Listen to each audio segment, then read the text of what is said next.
They came from all over New England to compete for one goal. Hundreds of men and women chasing a dream. The chance to win a trip to Las Vegas and play against the world's best poker players on the world's biggest stage. Now the remaining players will fight for this opportunity of a lifetime to represent the Eastern Poker Tour in the World Series of Poker's main event. Welcome to the Eastern Poker Tour Season 5 Tournament of Champions. I'm Bernard Lee alongside Andy Kaplan. This year, about 1,000 players played in the Tournament of Champions, and it was a good year to make the final table. Why? Well, the prize pool was increased to $30,000, and first prize was either a $12,000 World Series main event package or $9,000 in cold hard cash. Let's meet the final 8 who make up this final table. My name is Tim Crockett, and I'm from Malden, Massachusetts. My name is Crystal Boyer. I'm from Quincy, Mass. My name is Vinny Masidi. I'm from Norton, Massachusetts. My name is Justin Guimond from North Attleboro, Mass. My name is Adam Olivier. I recently moved to Providence, Rhode Island. My name is Jose Ramos. I'm from Taunton, Massachusetts. My name is Dylan Evans. I play in Cranston, Rhode Island. Hey, my name is Chris. I'm from Shrewsbury, and I play in the Framingham region. Let's see where they initially stand in their chip count. Well, you can see how much it would mean to these players to play in the World Series main event. As you walk in the Amazon room, it is a football field of tables, and during the summer, it is the center of the poker universe. All of these players are fighting for that chance to potentially play in the World Series main event. Well, let's get down to the action at the final table. Blinds are going to start out at 8,000 and 16,000. And Andy, you've been here before at a final table. How do you think they're feeling? Oh, I think they're going to start off very tight. They're wearing their hoodies. They got the sunglasses on. They have the glasses. I expect fairly tight play to start. Yeah, I agree with you. They've all gone home, thought about it, psyched that they made the final table, but they all obviously want to play well. And this is a nice way to start for Tim. Looking down at pocket tens in early position, I would not be surprised at all if it just folded around and he took in this pot, because obviously everyone is playing very, very tight to start out. The action is folded around to the blinds. I'm all in. Unless someone wakes up with pocket aces. Well, guess what? Fireworks are already off and running here at the final table of the Eastern Poker Tour's Tournament of Champions. Crystal has picked up the Rockets, and now Tim has a major decision early on in this tournament. Let's see what happens.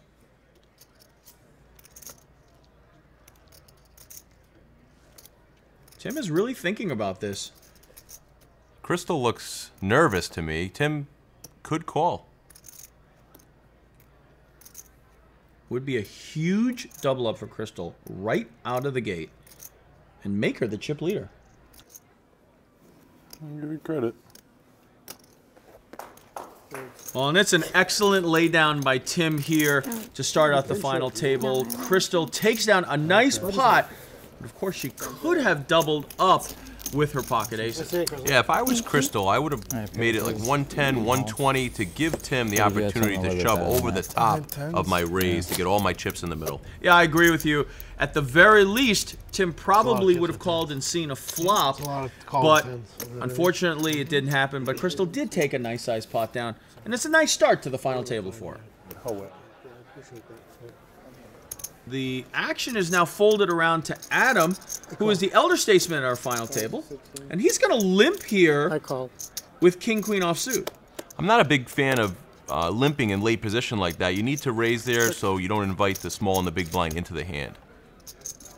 Well, and that's exactly what's happened. The small blind and the big blind are now going to join this party. We're off to a three-handed flop. And Tim has now hit gin. He's going to check. Throw out some rope for Adam to catch on to and see if he can reel him in. By not raising pre-flop, Adam's basically put himself in this position. Now he's put out a continuation bet that's going to spell trouble. I call. Tim obviously makes the call, and he's really going to see if he can get Adam to commit all of his chips. 5 on the turn, pretty much nothing.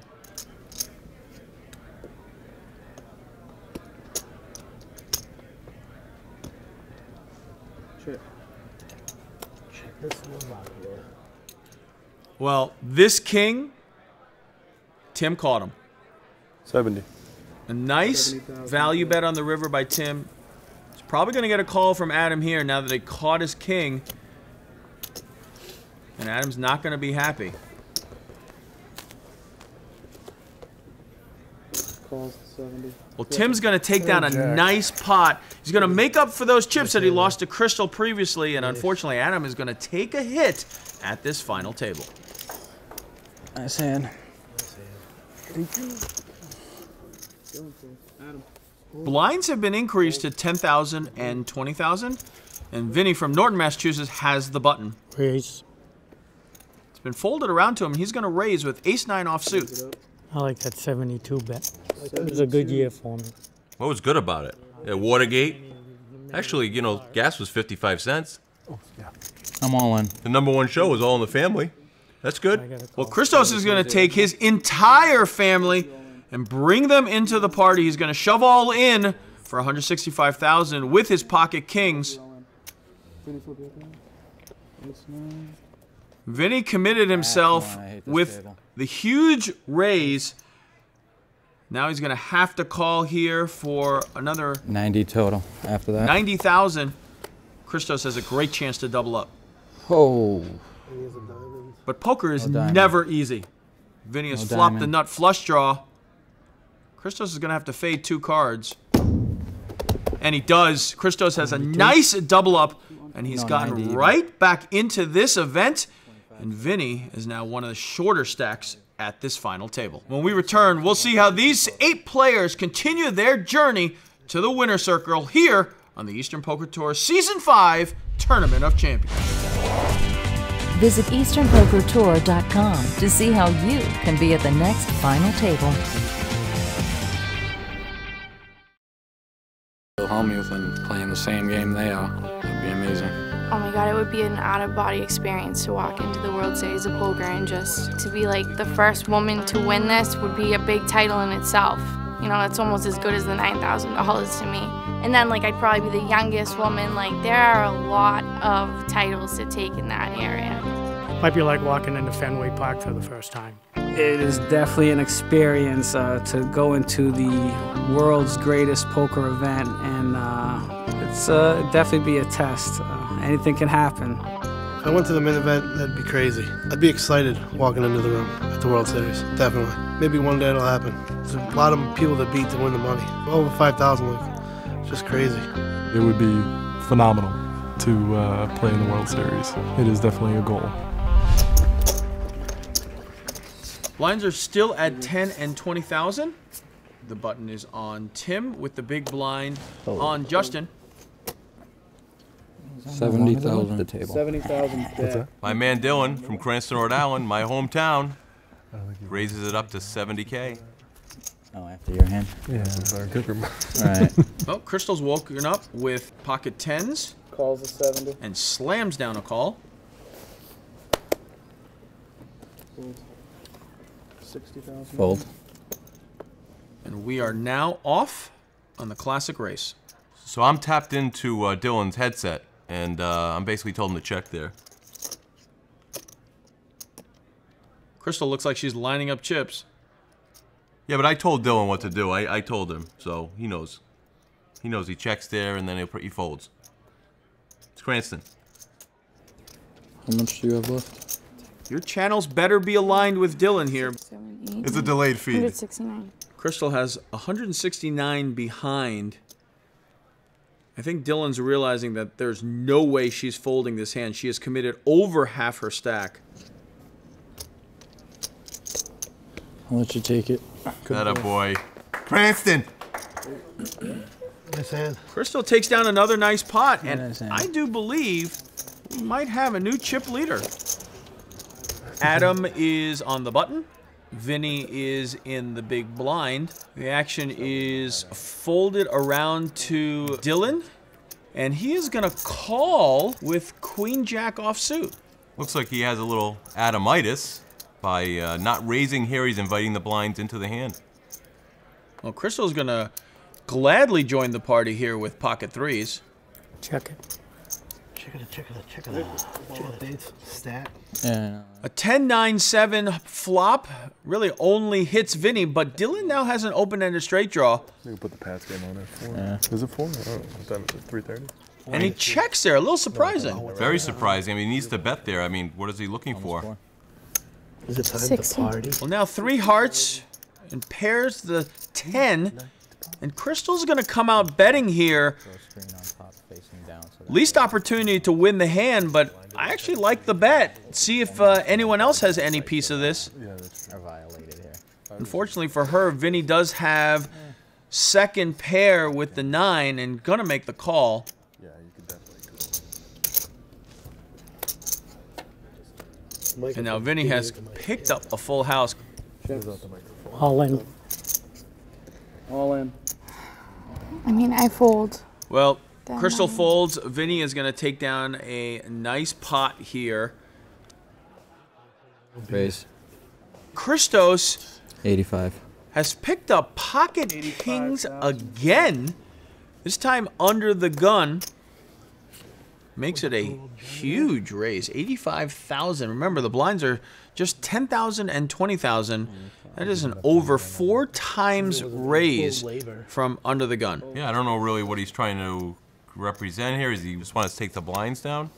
Action is folded around to the big blind, and Tim has a marginal hand.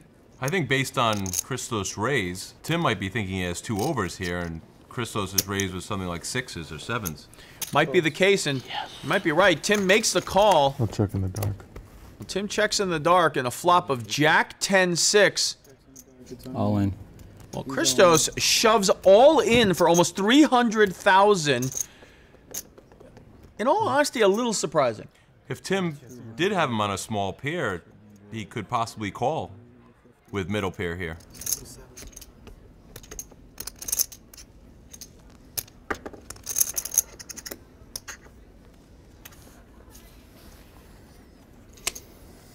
One more check for Tim. Good bet. And into the muck.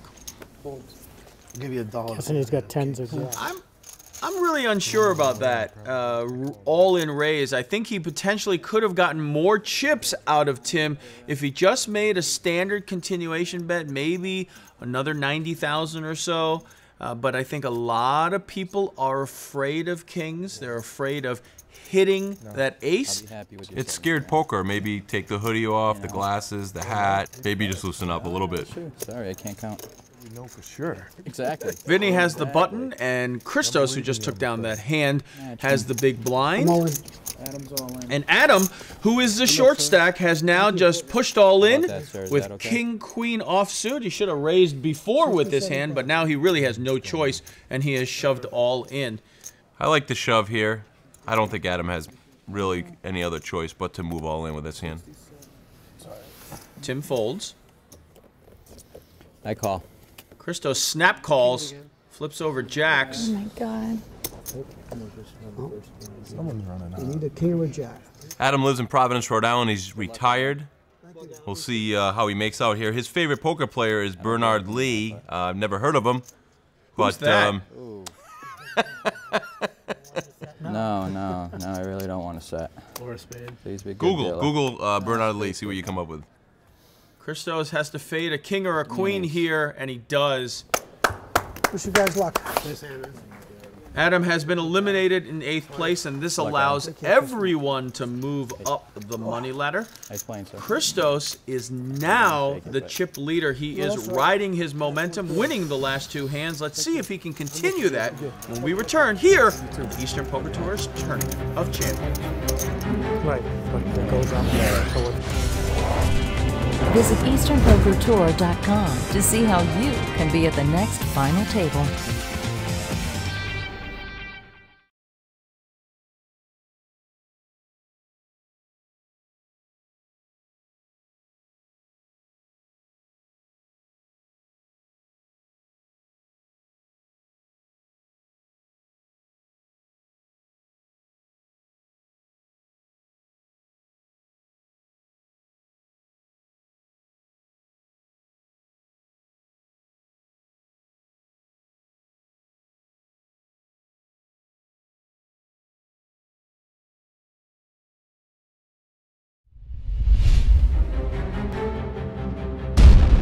Well, in every tournament, you're going to have to pick up big hands, and Christos has picked up kings and jacks on the last two and has climbed to the top of the leaderboard, as we can see here by the chip counts. He's followed closely by Tim and Crystal.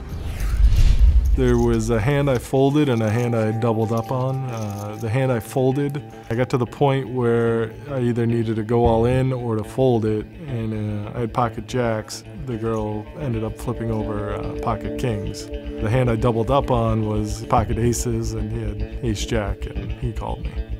I think I had pocket sevens and I bet big, and some lady called and I hit a 7 on the flop. She went all in and I called. With about 20 people left in the event, I was short stacked and had a 7. I pushed all in. I was called with a pair of 9s. Flop came out 6, 8, 9. Turn was a 5, so I caught my straight. When we were down to 10 players and I picked up pocket aces against kings, I doubled up to 360,000. I had pocket 5s and I had a player raise 120, and I had another caller. Said to myself I would call. The flop I was lucky enough to hit the 5, gave me trips. The original better checked. The second player raised it to 60. I re-raised it to 200. He pushes all in with a flush draw. So I had to dodge 2 spades, and after that, that was pretty much a turning point. I lost a huge hand. I had an overpair, lost to a boat, and basically took all my chips. Then I got 7-8 off right before my big blind. If I didn't push then, I was going to be forced to push right after. So I pushed right then and got called. I got lucky. I hit a 7, doubled up. If I didn't win that, I would have been gone.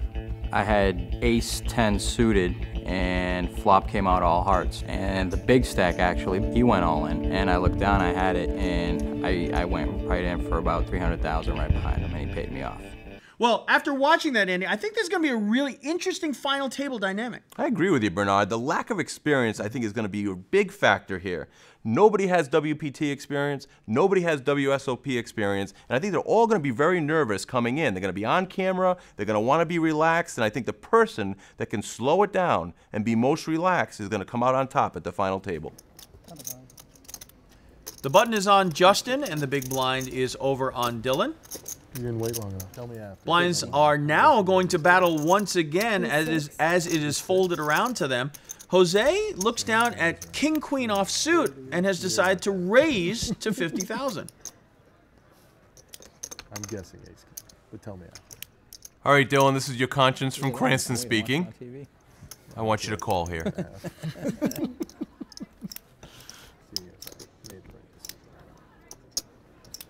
Well, Dylan has suited connectors. A very small raise by Jose, so it's a fairly easy call for him. Well, there's a flop. It's a very interesting flop here because you got an open-ended straight for Jose. Bottom end gut shot straight for Dylan. A 9 would be a really crazy card. Both of them check. Well, now Dylan's got an open-ended straight draw. Again, a double check. And there's that 9. It's crazy. Well, now Jose's got the nut straight. Dylan's gotten the bottom end of the straight. But there's a flush draw out there. Jose gives a little bit of a sigh, a deep sigh, and bets 40,000.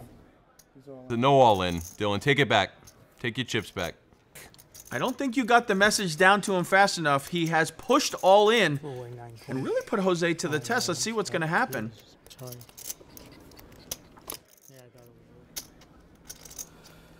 Call. Well, Jose has made an excellent call here, hoping that Dylan doesn't have the flush, and he's going to be happy. Jose is continuing his rise up the leaderboard and is now one of the chip leaders. Unfortunately for Dylan, this hand has given him a huge hit, and now he is the short stack at the table, and he's going to have to make a run himself if he's going to get back into the Eastern Poker Tour's Tournament of Champions. Button is on Vinny, and the big blind is on Christos. 77. Justin picked up ace-jack offsuit and decides to make it a pretty big raise here, almost 4x raise to 77,000. Jose, who's had a nice run as of late, is going to make the laydown, and Dylan looks like he's still thinking about that last hand. Yeah, Dylan, please listen to your Cranston friend. Fold that hand. Yeah, Jack-9 offsuit is not a great hand. I know he's got to make a move eventually, but I really like being the one to push all in, not call. And essentially, if he does make it here, he's going to be calling, well, I'm not really sure if your communication is on point here, my friend. I think he's shut off the mic. No, we're definitely not on the same page here. I would not have called there with Jack 9.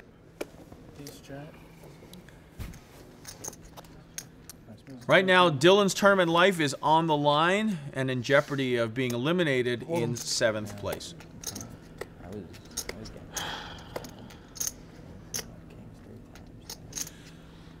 No help on the flop for Dylan. 6 of spades on the turn. Gives him a flush draw, but unfortunately for him, he does not complete it, and Justin takes down the hand. Dylan will be our 7th place finisher. Well, the button is on Christos, and the big blind is on Jose. And Tim has looked down at ace-9 offsuit. And he looks like he is going to raise to 65,000. He is obviously sitting far enough away from Adam's former position. So he hasn't caught Adamitis and did not limp. Fortunately, he has raised to 65,000. Christos folds, but Justin looks interested here. He's asked for a count, and looks like he's going to make the call for 65,000. He's got ace-7 suited of hearts. Very interesting call here because it's for 20% of his stack, and Tim only has 5,000 more than Justin, so if an ace flops, this could be very, very tricky for him, and he may not be able to get off the hand. And Justin is playing this hand out of position, which is also makes it even harder. Well, Jose folds, and we're going to go to a flop here, and that is a very interesting flop. That makes it easier. Obviously, the ace flops, but now he flopped 2 pair. Both of them checked. Tricky check by Tim there. 80,000 is the bet. I'm all in. Justin's bet 80,000, and Tim has shoved all in. I think Tim firmly believes he has the best hand here because of the check on the flop. Justin, surprisingly, is asking for a call of Tim's chips. I don't see how he could possibly lay this hand down. He hit pretty much gin. His hand's well concealed. He's in the small blind. I don't think Tim has any idea what he's holding. I think Justin might be concerned that Tim might have a set. Maybe ace-jack. This is a tough hand. This is obviously for Justin's tournament life. I call. Hit 2 pair. Cool. I think Tim is stunned. I think Tim really believed he had the best hand. The length of time that Justin was taking. Don't do it. Well, Justin fades the 9. How much? 100. And they're going to count down these chips. It is a very, very close count. Tim is left with 5,000 chips, and it is a dire situation for Tim. That would have been it. We've already seen some big hands and already 2 eliminations. But there are 3 players that are trying to separate themselves from the pack. Justin, Jose, and Christos. Don't forget about Crystal. She's right there, 1 double up, and she'll be back in the game. Well, yeah, she has been playing well, but you never know what can happen. Next week, the final table rolls on here on the Eastern Poker Tour Season 5 Tournament of Champions. Visit EasternPokerTour.com to see how you can be at the next final table. Brought to you by Foxwoods Resort Casino, home of the WPT World Poker Room and Foxwoods World Poker Finals.